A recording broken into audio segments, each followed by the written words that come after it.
partir de la partie caudale de l'intestin antérieur et pour former ici le corps thyroïde.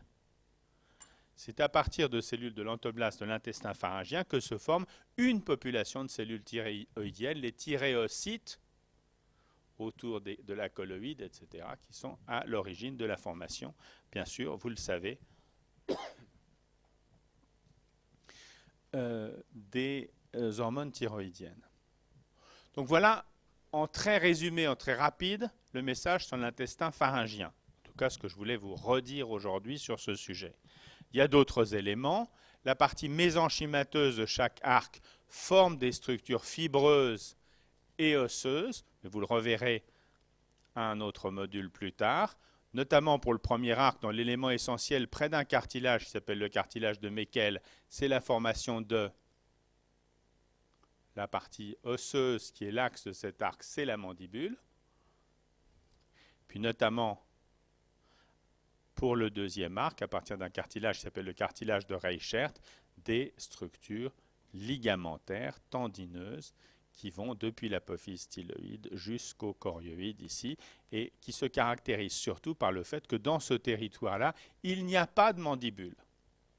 Au passage, il y a évidemment la partie périphérique, on ne va pas la traiter ici aujourd'hui, mais c'est l'évolution des différents bourgeons qui fait que se structure une face en parallèle avec les structures nerveuses qui sont derrière, l'évolution de placodes, en particulier alors que les placodes visuelles sont déjà présentes depuis le début et vont évoluer pour donner les ébauches visuelles, des placodes olfactives, de part et d'autre desquelles vont se former des bourgeons nasales internes et externes, médiales et latérales, comme on doit les appeler aujourd'hui, et que c'est la croissance de ces bourgeons qui va venir former ici des orifices narinaires, puis la fusion de ces bourgeons entre eux et avec les bourgeons maxillaires qui va former une lèvre supérieure.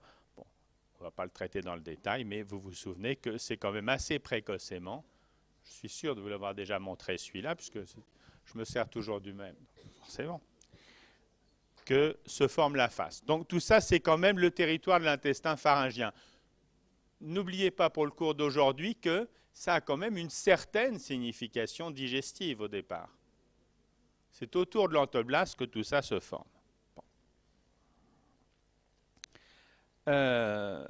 Parmi les éléments importants, on sait aujourd'hui que, on ne va pas le traiter dans le détail ici aujourd'hui, mais on sait aujourd'hui qu'un certain nombre de gènes influencent spécifiquement chez l'animal comme chez l'homme l'évolution de tel ou tel élément.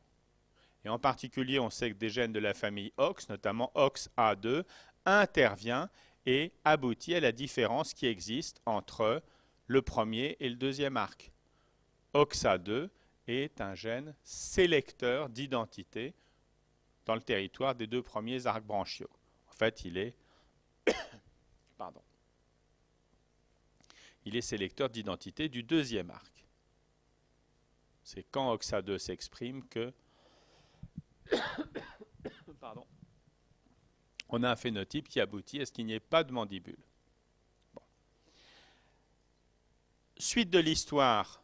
Pour la suite de l'histoire, ça va être relativement simple. La base, vous la connaissez déjà si vous vous souvenez des catalogues première année dérivés de tel ou tel territoire. Le territoire de l'intestin antérieur doit s'achever par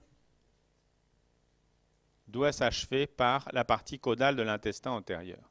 Dans ce territoire-là, la règle est respectée que l'interaction de tissus entoblastique égale cellule épithéliale, mésoblastique égale cellule conjonctive, autres constituants nerveux périphériques, etc., aboutissent à constituer les organes, les différents organes.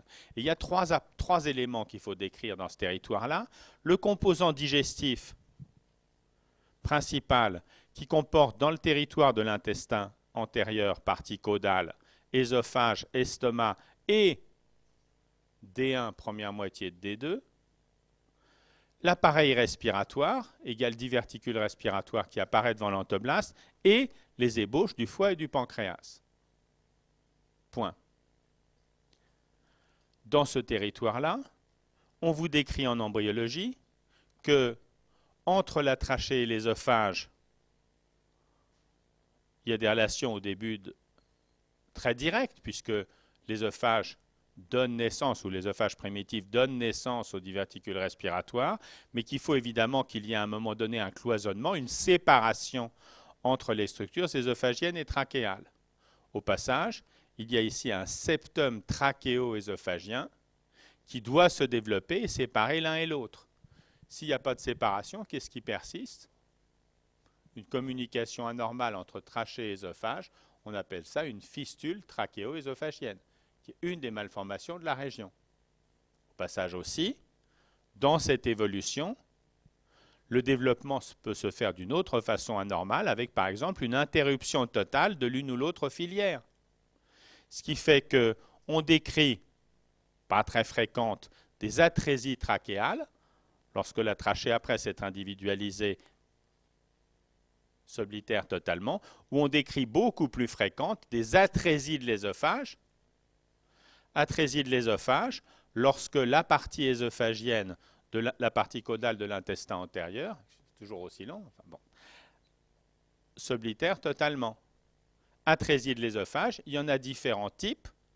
Ils correspondent à un défaut spécifiquement du développement de ce territoire-là, peuvent s'accompagner de différents types de fistules respiratoires et doivent être diagnostiqués à la naissance. L'une des règles qui va avec l'embryologie du tube digestif dans cette partie crâniale, c'est la règle qui consiste à passer une petite sonde dans la bouche des nouveau-nés pour voir si on arrive à la faire progresser jusqu'à l'estomac, auquel cas il n'y a pas d'atrésie, ou si au contraire on n'y arrive pas et qu'éventuellement on va ressortir la sonde, qu'on essaye de pousser pas trop fort quand même. Enfin, vous savez ça déjà. Si la sonde ressort ou que vous n'arrivez pas à la passer, qu'est-ce qu'on fait? On appelle le professeur Bargy, puisqu'il est chirurgien pédiatre, ou un chirurgien pédiatre. C'est pas quand même... Bon. Estomac. Estomac. Je sais que ce n'est pas Bargy qui vous fait l'anatomie de ce système. Non, je ne vais pas taquiner trop sur le sujet. Mais estomac, on vous décrit dans l'intestin,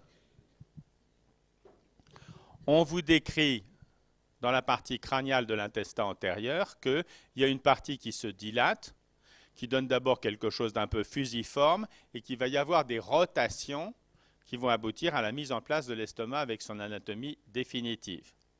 Alors, je ne sais pas si on vous fait en anatomie organogénèse, je ne crois pas cette année, un truc, mais les mouvements de rotation, méfiez-vous-en comme de la peste. La rotation décrite comme il y a une structure qui se forme et puis à un moment donné, ça bascule de 90 degrés, ça repart de 60 dans l'autre, ça retourne de différents trucs.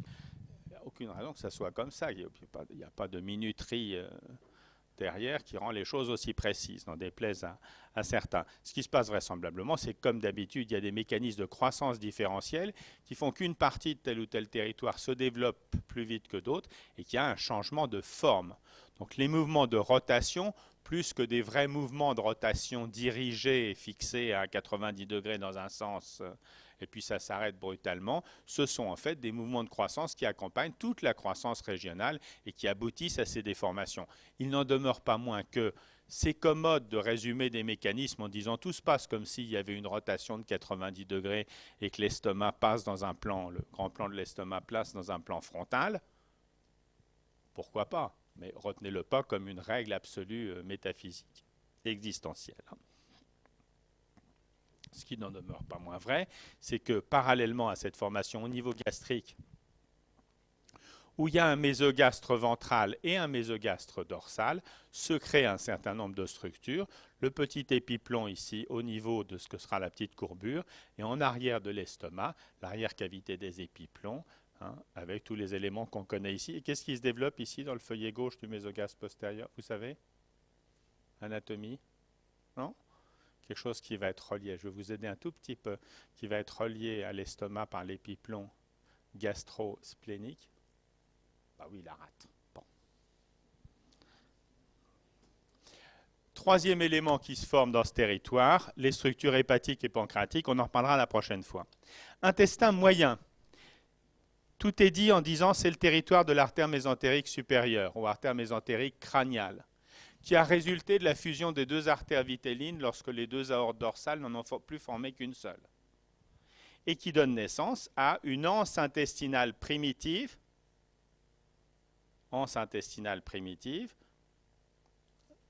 dont le sommet est centré par le brave canal vitellin qui va rejoindre, qui vous savez, en dehors des limites de l'embryon.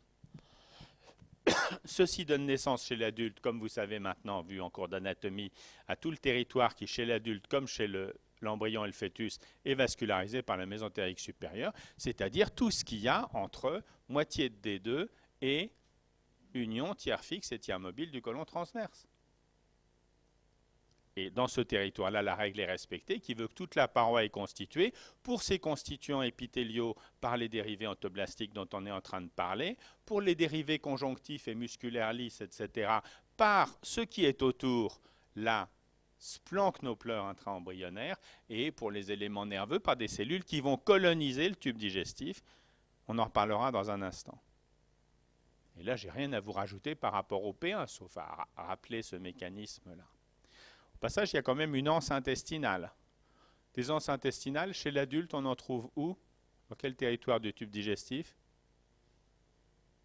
Non? L'intestin grêle. Au passage, ceci, l'anse intestinale primitive ne donne pas que l'intestin grêle. Elle donne également toute la partie initiale du gros intestin. Bon. Suite et fin, cloisonnement du cloaque, séparation de la filière digestive et de la filière urogénitale. Donc intestin moyen, séparation des filières. Au passage, on vous décrit là encore que la formation des éléments, ce sont des rotations et des accolements.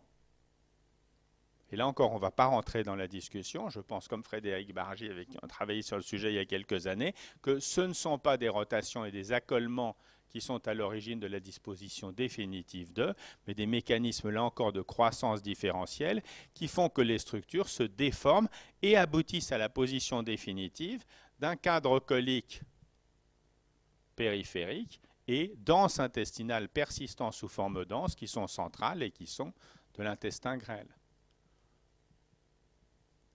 Suite et fin, la partie distale, comme je viens de vous le dire, intestin caudal,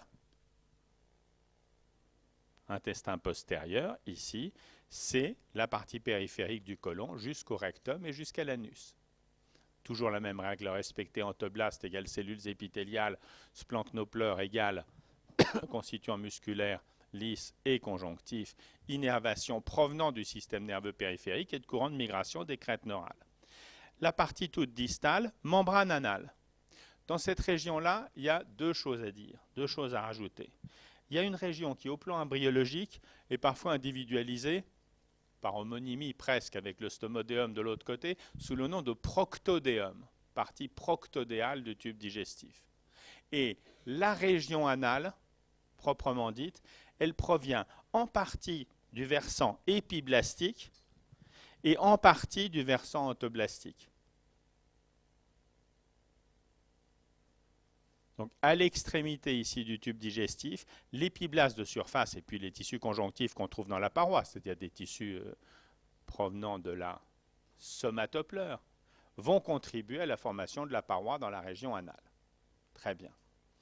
L'anus, pour ses constituants épithéliaux, n'est pas exclusivement d'origine entoblastique. Il est entoblastique en partie, épiblastique en partie. Bon. Élément important, au plan physiologique, il faut qu'à un moment donné, les membranes pharyngiennes et anales s'ouvrent. Elles le font, bien sûr. Et pendant la grossesse, à partir du moment où ces membranes sont ouvertes, notamment la membrane anale, que se passe-t-il? Qui ne se passait pas avant.